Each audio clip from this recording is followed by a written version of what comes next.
А4, 2005 год. Что делаем? Постоянный клиент, обслуживается много лет очень. Делаем подшипник ступичный, меняем один. Колодочки передние и задние. В ходе работы обнаружили шланг перетертый.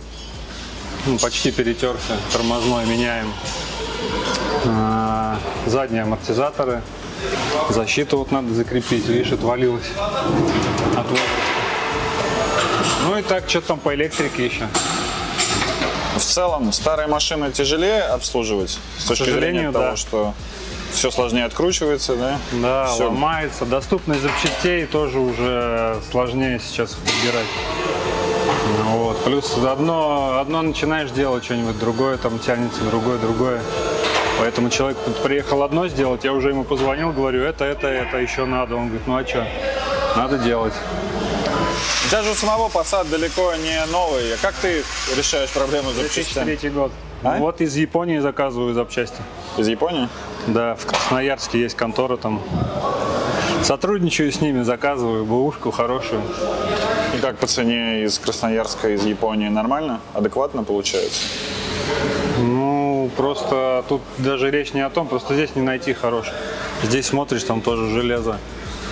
Дверки я искал, вообще не найти, они все ржавые, там, ну, такие плохое состояние, а там в идеале просто, даже вот под ручкой, где обычно ногтями царапается, там вообще идеально, как будто там никто не притрагивался. Интересно, откуда в Японии эти запасные части? Они ездят еще на старых машинах? Ну, я смотрю, там слежу, так мониторю чуть-чуть, приезжают машины, считай, ей 20 лет, там пробег 60 тысяч. Вот как они ездят на них? 60 тысяч за 20 лет. Япония маленькая, наверное. Походу, да. Походу, да. Ну, вот такие в хорошем состоянии, да, приходят и разлетаются вообще там запчасти очень быстро. То есть не я один такой, у нас в России еще есть люди. Понятно. Пытается содержать Passat, B5 там в хорошем состоянии. Так, ну что еще сделать? Показать, как привод вставляется, что ли? Давай. А чё ж нет?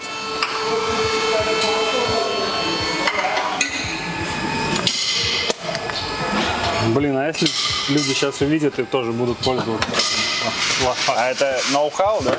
Ну, мы так делаем, кто-то рычаги откручивает. Ну ты смотри. Сейчас. Мало ли ты останешься без работы. Ну реально. ты заблюрь там чуть-чуть. А, ну хорошо. Я покажу до и после. Да. И хронометраж надо, сколько времени прошло. Ну, я просто заблюрю, да, я не буду урезать. Так, скажи, откуда мне будет Вот, лучше? погнали. Оп. Ну вот отсюда, наверное.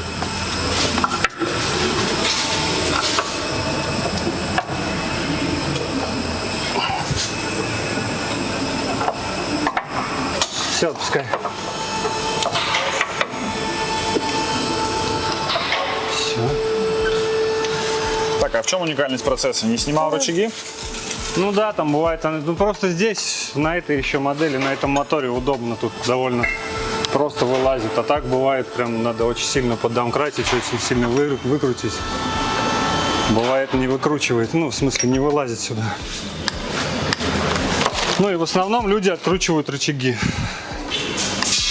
чтобы кулак все отодвинулся чуть-чуть. А поскольку ты не человек, а сверхчеловек. Не. Да, ну и посмотри, да, и по кузову уже. Так а тут уже вложено денег, я не знаю. Вот это все сделано. Крылья, капот, двери покрашены. Не знаю, может дверки даже поменены. Он хотел вот это делать все, но приехал на кузовню, ему говорят, у вас там все под этими наружными элементами сгнило внутри. Да, то есть изнутри тоже идет. Варить некуда, он расстроился, вложил очень много денег, а кузов менять это, не знаю, проще Кайена, наверное, взять за эти бабки, чем кузов менять на 4-й. И вот и что делать? А новая машина стоит просто космос. Тигуана брать, я же говорил уже. Тигуаном, брат? Берешь Тигуана и все. Приезжаешь, обслуживаем. И... Ну смотри, первое поколение гниет тоже безумно. Второе, Да. кстати, покрепче. Не, первое все, уже надо забывать про него. А второе, кстати, вот у Второе. меня был 6-летний, вообще не было очагов коррозии. Да, вот реклама. Тигуан. Ну и Макан еще. Открываем свой магазин по Тигуанам. Тигуан? Да столько этих магазинов он по городу. Сейчас с продажами тяжело, кстати, машины. Сейчас сваренными этими винами продают. Ну, это всегда было, что Ну да. поделать. С нечитаемыми. Люди покупают зачем-то. Не знаю. Не разбираются. к Надо же сожалению. приехать сначала, перед тем, как покупать, надо сюда приехать, проверить. А не так, что, знаешь, купили и потом приезжают. Вот после покупки хотим посмотреть. Ну и все. Вот. Именно поэтому я начал цикл, серию диагностика перед покупкой видео. Да. Поэтому скажи людям, Да. чтобы они посмотрели, пожалуйста. Перед покупкой смотрите предыдущую серию. Ссылка вот здесь внизу будет сейчас. Вот, смотрите. Перед тем, как покупать машину. Если даже у вас подборщики были, еще кто-то, приехали сюда, протестировали, посмотрели, все проверили и купили или не купили. Жалоба на стук в двигателе? Да, жалоба на стук на холодную и на горячую. То есть он всегда издает какой-то посторонний шум. Ты еще не слышал, да, его? Я еще ничего не слышал, машина, по идее, холодная. Сейчас мы это и узнаем. А, кстати, что тут узнавать, да? Можешь же потрогать. А, ну он горячий. Но сказано было, что и на холодную, и на горячую. Да. А вот, кстати, нет ли риска, что там лишний запуск, наоборот, ухудшит как-то ситуацию? Или уже... Не, мы же не знаем, что за стук. Может, вообще... Бывает, что люди с тонким... Как это... Слухом? Да, с тонким слухом. И, соответственно, они слышат то, чего вообще не слышат. А часто бывает так, что их беспокоит шум, который вообще не имеет никакого значения. А я слышу, что есть другой звук, который имеет значение. Но для владельца машины он не имеет никакого значения. И все, как бы.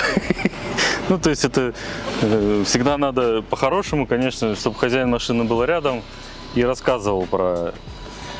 Что он слышит, как слышит, какие моменты А он слышит. не описывал, какой там звонкий? Не, я не общался еще с клиентом. Может быть, этот звук очевиден?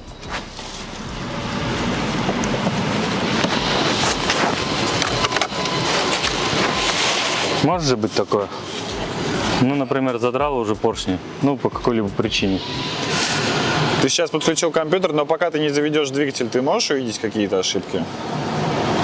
Я посмотрю, да. Какие-то простые вещи, может быть. Маловероятно, но... Может быть, что-нибудь увижу.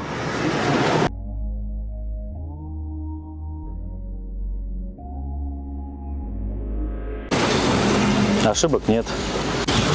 Так, ну заводим.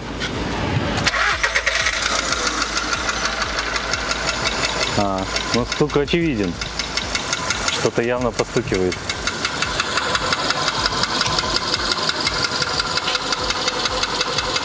Ну сейчас будет, как я предполагал, например, это поршневая, явно звук поршневой. Сейчас будем выкручивать свечи и смотреть цилиндроэндоскопом.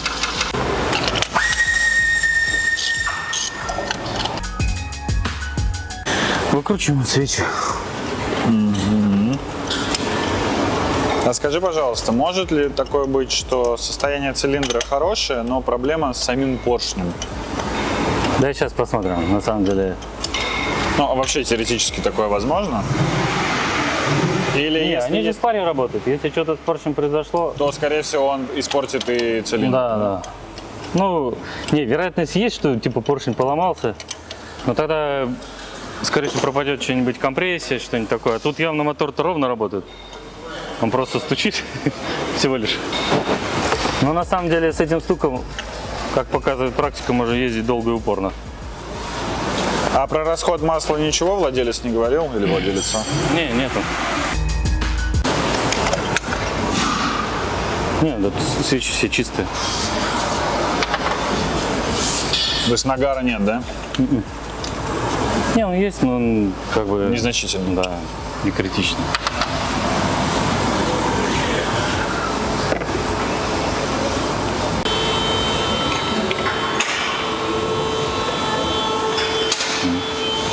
Запотел эндоскоп. Так, мы с какого цилиндра начинаем? С Без первого? разницы. Где поршни опущены, там и начинаю. Эндоскоп холодный, а мотор горячий. Запотевает? Да. Надо подождать будет? Надо эндоскоп нагреть, да. Ну, Особо ничего не видно. Сильно запотевший, да? Оп. А это вот... Есть небольшой задирчик.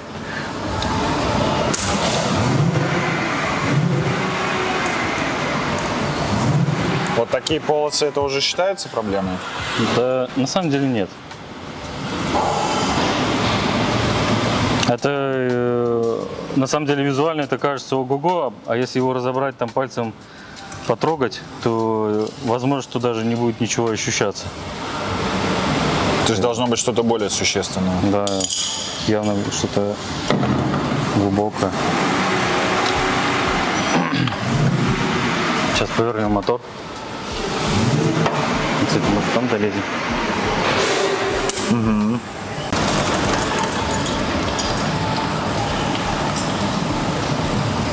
Это мы тогда-то смотрели второй, третий, сейчас смотрим. Это первый. Остался четвертый, да? Да, если эндоскоп выдержит.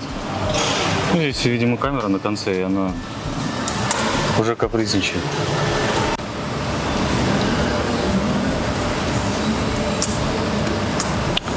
Ну, короче, почти во всех цилиндрах эти вот прихваты присутствуют. Говорящие о том, что поршень все же в каких-то режимах перегрелся.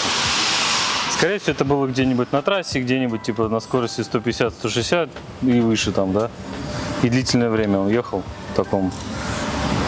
Но я подозреваю, что если присмотреться, то если он нагарчик, вообще визуально кажется совершенно ерунда полная. Но, как показала практика, если этот нагар убрать, очень во многом этот стук пропадет. Потому что здесь поршень вот этими краями, именно вот этими, да, очень-очень-очень близко к головке блока подходит. Ну, так сделано чисто технически, скажем так. На этом эндоскопе не посмотреть, а есть эндоскопы угловые, да, его можно там чуть-чуть вставил цилиндр, и видно в бок. И там видно, что вот этим нагаром он просто конкретно касается головки блока. Ну, скажем так, если сделать здесь очистку поршней какой-нибудь раскоксовкой, то есть вероятность, что поможет, да? Да, звук не полностью, но очень во многом он пропадет. Других Так-то... причин для стука не может быть? Нет, это звук поршневой. То есть, либо условно этот поршень болтается в цилиндре, но визуально не похоже, что он там А клапаны болтается. могут так шуметь? или Нет, клапаны нет. Будешь рекомендовать тогда раскоксовку? Да. Через сколько пробега?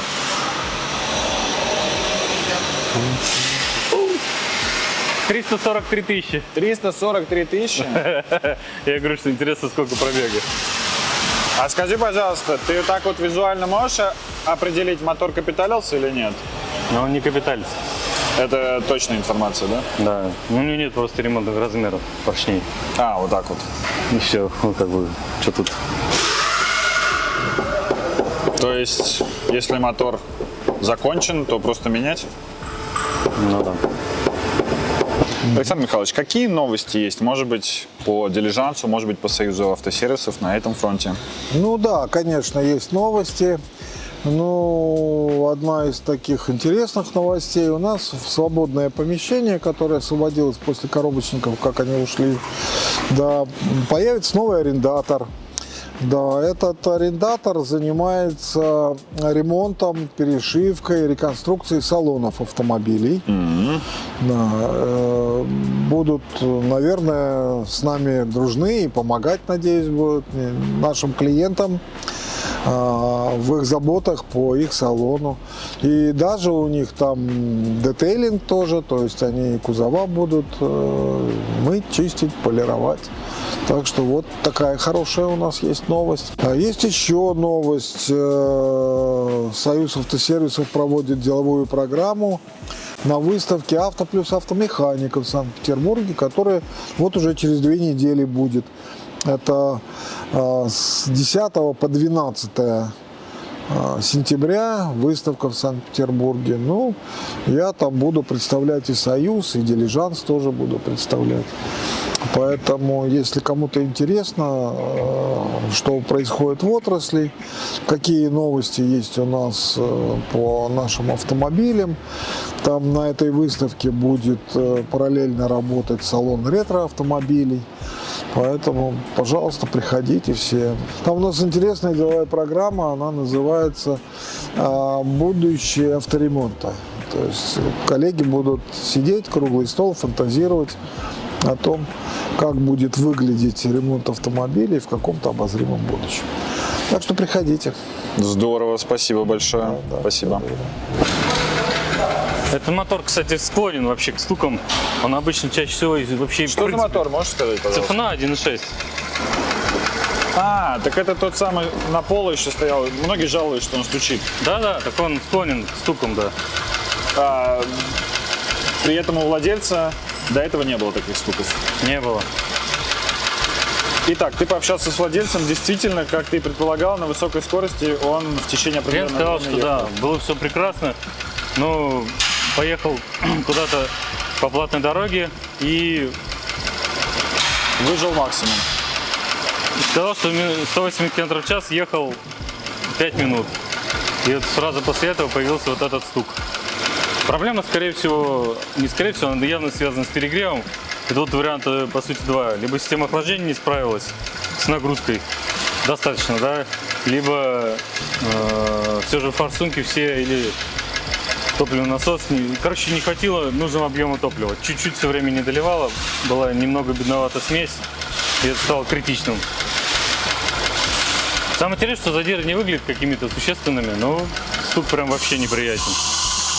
Тем не менее, прежде чем менять мотор, решили попробовать раскоксовку. Да, попробуем раскоксовку.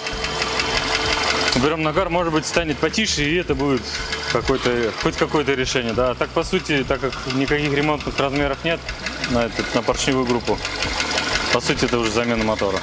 Ну, чтобы не было стука. Ты не в Но курсе, на самом деле сейчас это какой бюджет? пока не буду. Не смотрел. Ну, по сути, надо было бушный мотор. Наверное, он 1100 стоит. Ну, А скажи, пожалуйста, это касается вообще любого мотора, то, что при высоких скоростях определенное время это движения? риск ездить, особенно на машине с пробегов. Это риск. А ты сказал, почему получается у нас бедноватая смесь? Нет, так она... Но он не Я успел- говорю, либо система охлаждения не справилась, либо бедноватая смесь. И А точно почему это ясно, может что быть? перегрело. Поршни перегрели. Почему бедноватая смесь? То есть форсунка что, не Не успела? может форсунка не доливать нужный объем топлива. Может быть, давление топлива на такой нагрузке уже недостаточно. Ну, имеется в виду производитель насоса в баке на такой нагрузке уже недостаточно. Ну, это связано с определенным естественным износом автомобиля. Да. То есть, Если если мы- образно говоря, если бы это был свежий нулевой автомобиль, скорее всего, он бы выдержал, да? Конечно, да. Это же раз ты едешь, нажимаешь педаль газа и мотор машины, да, разгоняется до этих скоростей, это значит, что производитель эти все режимы обкатал. И все было нормально. Так как раньше-то все время давали гарантию 100 тысяч километров, за 100 тысяч километров люди как только не, по сути, можно было не измываться, да, у тебя же гарантия есть. Но, с другой стороны, разогнать такую машину 180, это тоже, ну не то, что сложно, но Ну да, может быть страшновато. страшновато, да, я бы так сказал. Я ездил на Рапиде примерно на таких скоростях, это страшновато. Страшновато, да. Ну, просто иногда, видимо, появляется задорное настроение, подходящее для этих дел. Но мы выступаем за Условия. безопасность. Не нарушайте правила дорожного движения. Да. Не стоит ездить по разным причинам на таких больших скоростях. Спасибо.